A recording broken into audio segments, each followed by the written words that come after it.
Hi guys, today we'll talk about how to fix or how to solve the problem of bug on the application of NFL. We go to settings.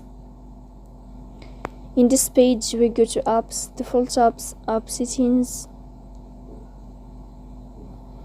On above you will write the name of NFL here and you can search about it.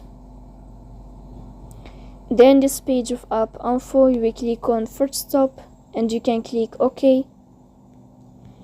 Here you will enter to the window of storage. Then we click on clear cache. In the end you can turn on your airplane mode and you can turn off your airplane mode again to fix that problem. So please don't forget to support us by like and subscribe. See you next time in another video, and thank you for your watching and your attention.